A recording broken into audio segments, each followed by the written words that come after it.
to A Home to Love. My name is Delina. Today we are in the living room. We are going to discuss and decorate and create a cozy, welcoming living room. So I'm going to turn the camera around and I'm going to give you a tour of it, undecorated, blank slate. We're going to discuss traffic flow, furniture arrangement, style, and what makes something cozy. Okay, let's get started. Okay, this is my living room. You have an end table with a basket that I keep our throw blankets in. We have the rug that was a Facebook Market find. My coffee table that I've had forever and recently refinished to the dark. The couch. And that wall grouping that was in the last 2 videos. No sense in me taking that down. We have the one window here on this side with an antique washboard stand. I left that tray basket because that's what the lamp sits in. We have my fireplace with my TV on top of it. My recently renovated mantle hearth that, if you're interested, there is a DIY video on this channel for that. As we move over, we have the cat tree, which I'm going to keep it real. This is part of my living room. This is what stays here.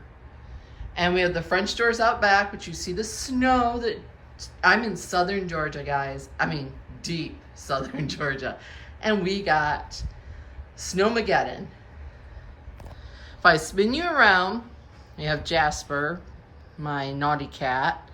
We have an antique desk here, an olive tree that stays, that I took the olives off, and a peg rack at the top. And then we have the recliner and the table lamp next to it, and then you have. Let me ask you something. What do you think of when I say the word cozy? What do you envision? Comment down below and tell me what you think cozy means. First thing we're going to talk about is layout and flow. So this is my fireplace. That's the window. That's the French doors. That's to the kitchen. That's to the hallway. Okay? I am also going to place on here outlets. So I have an outlet back here. I have one in the floor. Don't ask. And then I think that's it. And then there's one up on the fireplace. And that is all the outlets in my entire room. Not great. So we're also going to talk about flow. So here's a little bit clearer. I had to adjust the adjustments. So the front door is here. Okay? We have the French doors here. We have the kitchen here, and we have the hallway here. So those are your main traffic areas. We let the dogs out a gazillion times a day. That's that flow. Okay? We go to the kitchen. Dining room. See, this is the traffic flow that you have to think about when you think about furniture placement. You don't want to set a piece of furniture in where you're constantly going to have to be bumping into it or walking around it. So when we looked at how we were going to lay out the living room, I knew that I needed a rug here in the middle as my grounding piece because it is a open concept living room, so you kind of need that. Now, if I had placed the couch here, you would constantly have been walking into it or around it, and it would have blocked the visual flow from the front door or to the dining room. Like if you got up and you wanted to go to the dining room, you had to walk around the couch. So a couch that would bend around that way, like a sectional, would not have worked very well in my room. So I just took it and put the couch here. Now, you always think about lighting. There's my lamp. Here's another. When you think about lighting, think about a triangle. So where would the other light would be? It would either be here, or in my case, it's here. Now, I could have put a love seat here, and that would have worked. 2 couches or a love seat. It would have blocked it from here to here, but still would have been, I could have just gone around. 2 chairs would have been the same thing. That's what I'm probably going to end up doing, and then moving the lamp here. The desk is here.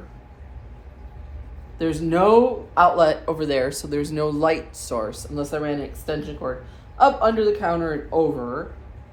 The table, because of the way the space ran, if I ran the table this way, it would have looked really funny. So I ran it this way. And that's my table. And then my clock's over here. And then we have a couple windows. And then my fish tank and bookcases sit over here. Now, I know that looks like a whole lot of a hot mess, but you got to think about that when you think about laying out your furniture. If you have too much furniture in the room, it's going to look cramped, okay?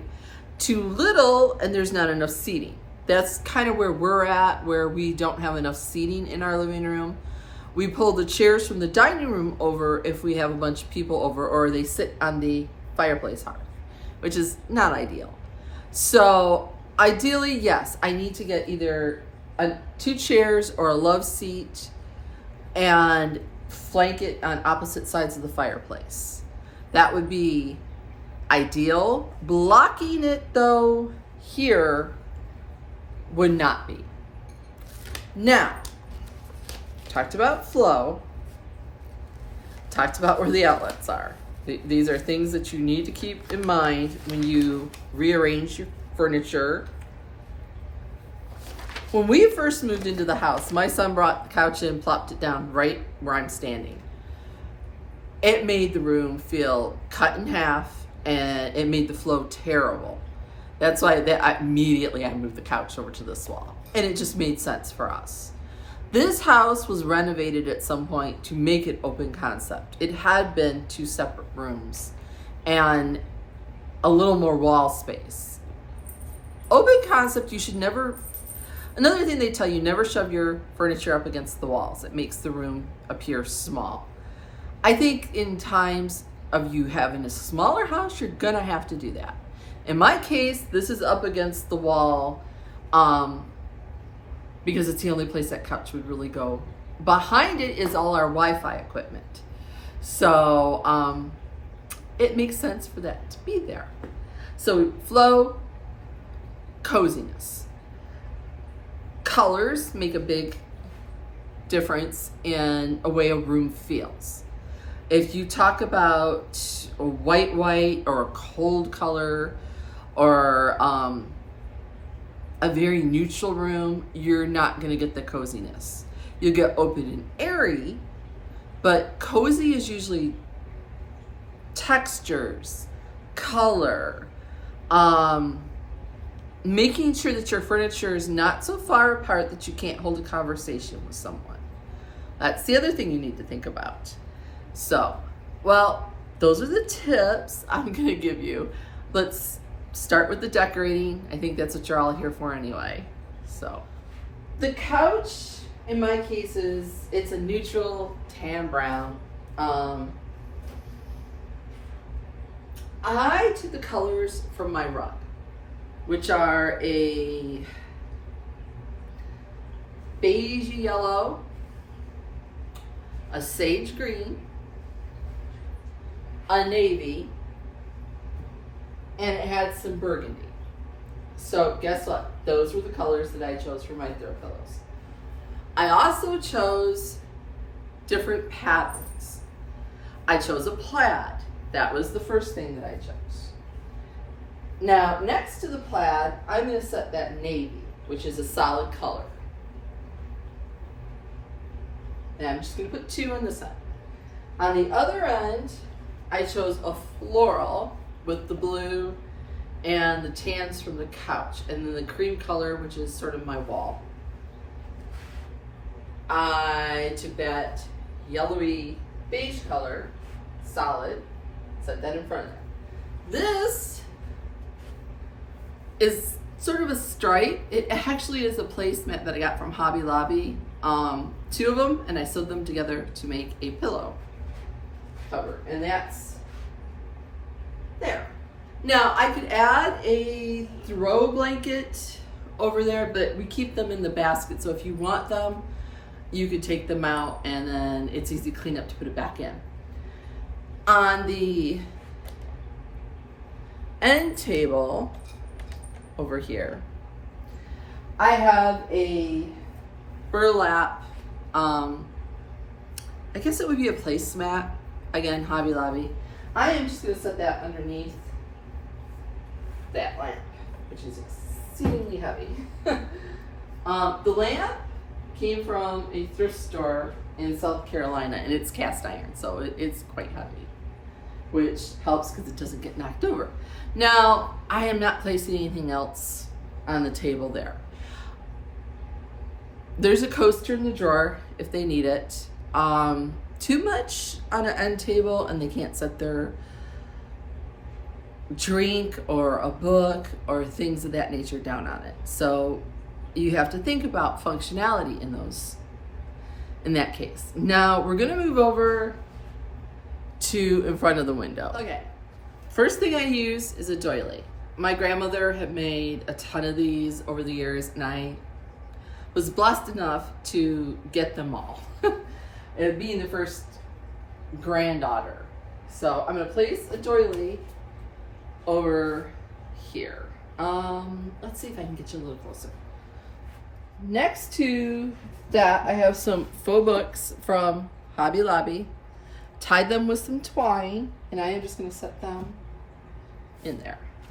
I always like a little bit of greenery in all of my vignettes, whether it be flowers or, in this case, during the winter months, it would just be like fake plants. And I'm gonna set that in there. Now I have this, which is Hobby Lobby. It's like a wooden jack. And that's my unexpected. And that's all I'm gonna do in there. Now, this space I keep open because if you've been around here enough and you've seen the cats in my video, this is prime cat viewing as the bird bath outside. So, gotta cater to the cats. Now, I'm gonna switch you over to the fireplace. Now, on my fireplace, I have to keep it pretty simple because we have the TV up here and we don't wanna block any of the sensors and things of that nature. So, this is a garland from Hobby Lobby. It's a little pricey. $35 retail. Go on the floral half off days to get it. It's quite long. It's very drapey. And it lays flat. That was my whole thing through this, that it needed to lay flat. And I just kind of draped it along the top of the fireplace. Now, I have a topiary that I made from some florals from Hobby Lobby, some sticks from my yard, and a clay pot that I painted. And threw some gravel in with some glue in here to keep the gravel. And I am just gonna place that here on the end. Yep, and you guys didn't even get to see that.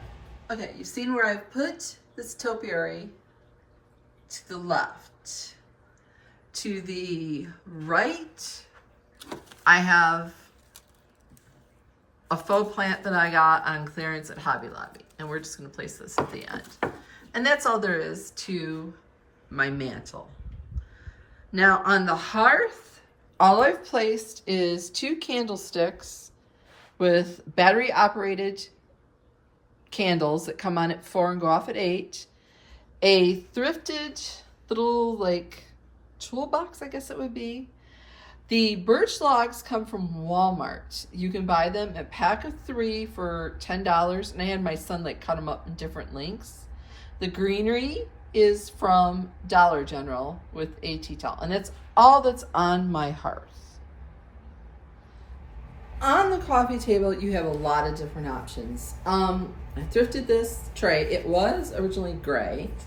I took that rub and buff that you can get off of Amazon or any craft store, and I pretty much made it look goldly. I had another tray down here, but to me it looked a little too farmhousey. Another doily. I am just gonna throw that one in there. I have this. It was another thrifted piece. I think I paid $6.99 for it. I'm just gonna place that in there.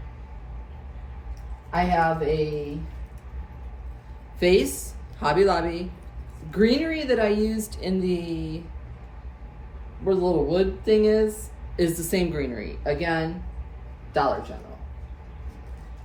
And then I have a couple of little birds, thrifted.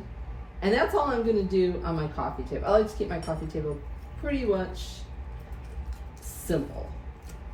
Adjust it a little. And that's it for the coffee table. And then, again, I will get you a better close-up look of it when we do the tour. Moving on to the desk. On the desk, I have a runner that I got from Hobby Lobby. I have a set of 3 coffee table books that I'm going to set here on the end.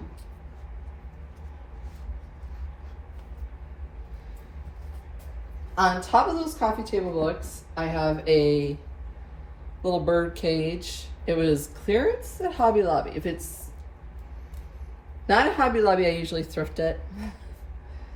Another little bird. This was thrifted, and I put a piece of faux fern inside of it, and we're gonna set that one right next to it. I have a couple of little gold frames. I'm gonna set this one there, and this one right there. Piece that I got from Hobby Lobby, but I zhuzhed it up. I changed the hardware. I painted the legs. I stained it a darker color. And I'm gonna set this right there. And on top of that, I have an antique old camera, thrifted candle, another one of those battery operated candles, right there, and a candle snuffer. And that's all that is. We're gonna move up to the peg rack next. Now with the peg rack, sky's the limit. You could do multiple things. First thing I'm gonna do is I'm gonna add a thrifted frame and a print that add off there. And it's gold to tie in with the other gold touches in the room. I have it's a barbecue tool. I just like the looks of it. So let's go in there.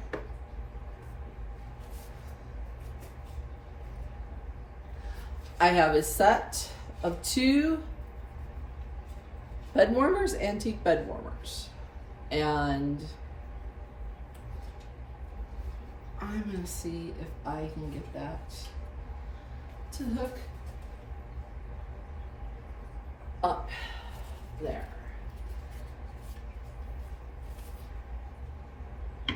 There we go. I'm going to set those together, and I hooked one on the other. I have, these are rice stems from Walmart. And I've tied them together as if they were herbs. And I am going to hook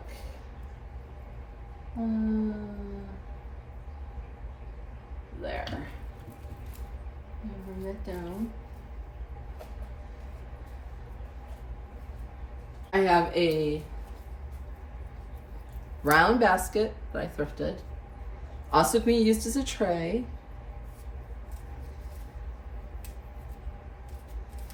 And I am going to hook right up there.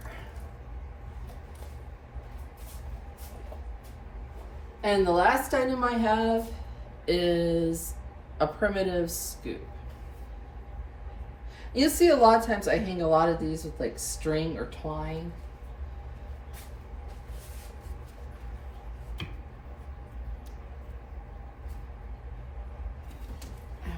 And that's all there is to that one.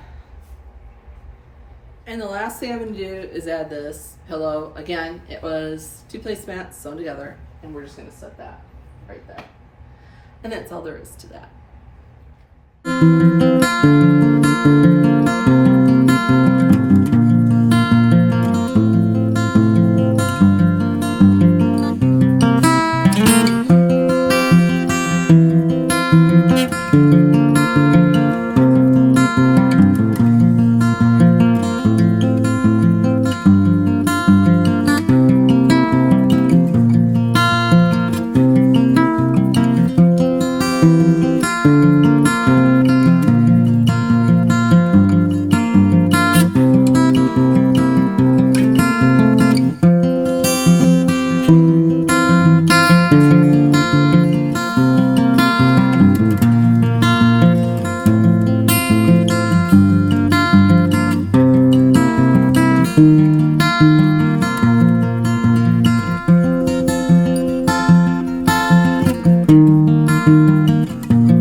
Thank you for joining me today and helping me decorate my cozy living room.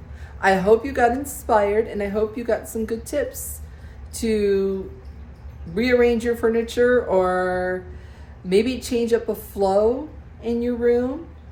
Next week, we are going to do a house reset where we're going to do some cleaning, some decorating, and I'm going to share a really good budget-friendly dinner recipe with y'all.